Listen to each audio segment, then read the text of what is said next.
Okay, so we're going to start section 2.2, trigonometric ratios of any angle. We are going to find our trig ratios of any angle between 0 and 360, including 0 and not including 360.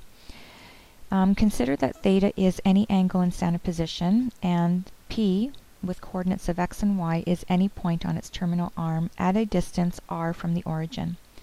Then, by the Pythagorean theorem, r is equal to the square root of x squared plus y squared. You can use a reference triangle to determine the three primary trigonometric ratios in terms of x, y, and r. Okay, so keeping in mind that sine theta is opposite over hypotenuse, cos theta is adjacent over hypotenuse, tan theta is opposite over adjacent. Alright, so let's take a look at our reference triangle, which is over here on the right. Our point is x, y, and note that in the first quadrant, x is positive, y is positive, and so along one side of our triangle we have a distance of x, and along one side we have a distance of y, both being positive. And theta is our angle in standard position, and r is our radius, which goes from the origin out to our point. Alright, so just to take a look at why r is equal to the square root of x squared plus y squared. Using Pythagoras' theorem, we know that r squared is equal to x squared plus y squared.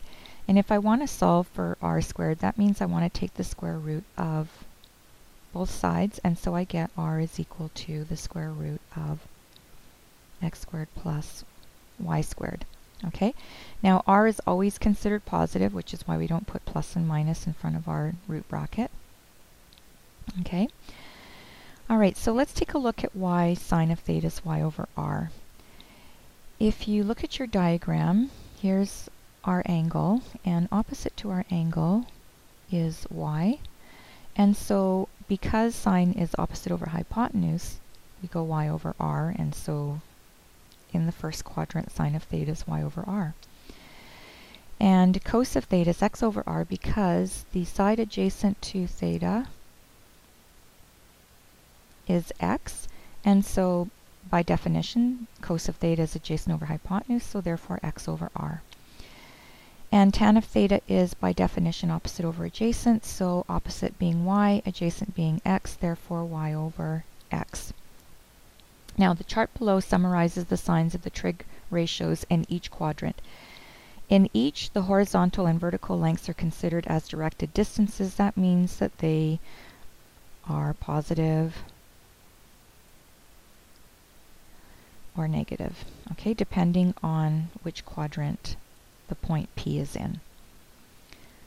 Okay, so let's take a look at our diagram.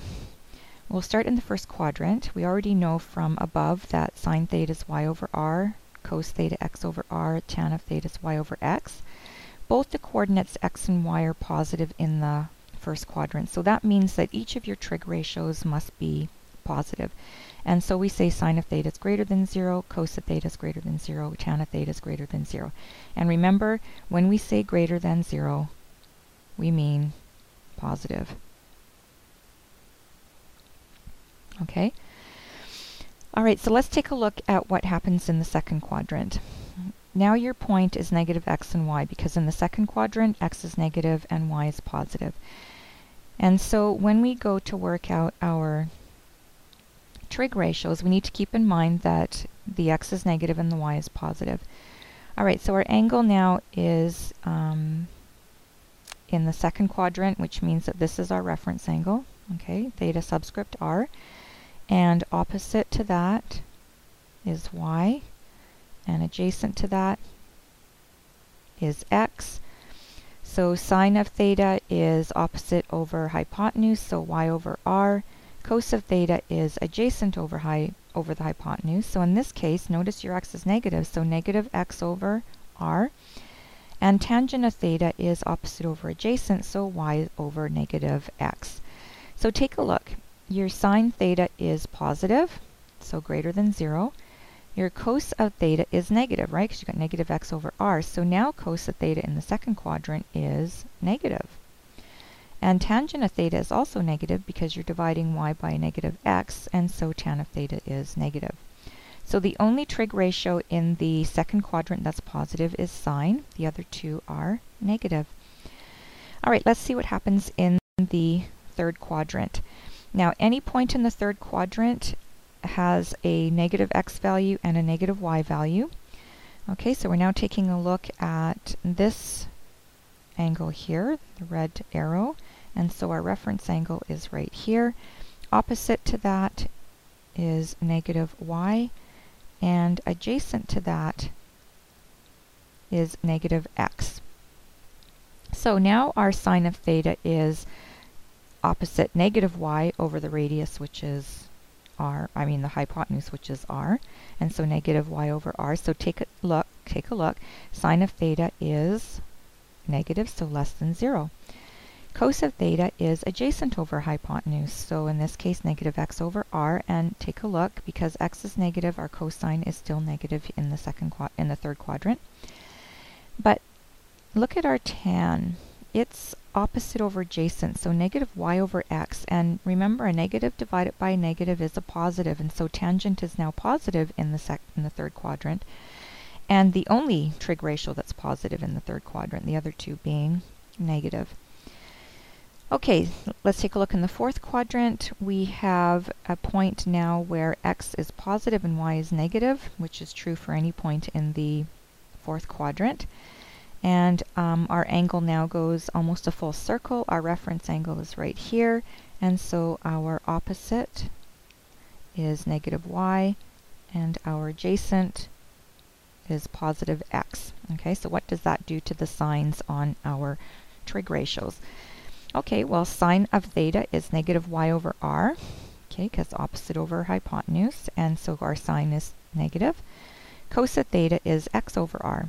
Okay, and note, x is positive this time, so x over the hypotenuse, so x over r, greater than 0.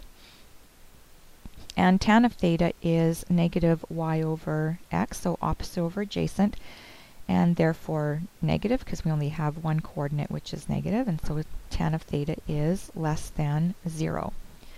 Okay, so to summarize, in the first quadrant, all of your trig ratios are positive. In the second quadrant, the only one that's positive is sine, the other two are negative. In the third quadrant, the only trig ratio that is positive is tangent, the other two are negative. And in the fourth quadrant, the only trig ratio that is positive is cosine, the other two are negative. Okay, now that is really important information to remember, so we have a little memory device over here on the right. It's called the cast rule. So the way you work the cast rule, you start in the fourth quadrant and you go counterclockwise to spell cast. Okay, so here's our coordinate system. We have quadrants 1, 2, 3, and 4. So in the fourth quadrant, we start with C for the first letter of cast, and then in the first quadrant we have A for the second letter in cast. In the second quadrant we have S for the third letter in cast, and in the third quadrant we have T for the fourth letter in cast. So if you start in the fourth quadrant, go counterclockwise, spell cast. C means that cosine is the only trig ratio that's positive in the fourth quadrant. A means that stands for all, which means that all of your trig ratios are positive in the first quadrant. S stands for sine, which means that sine is the only positive trig ratio in the second quadrant. And T stands for tan, which means tangent is the only trig ratio that is positive in the third quadrant. Okay, so that ends our discussion for our introduction.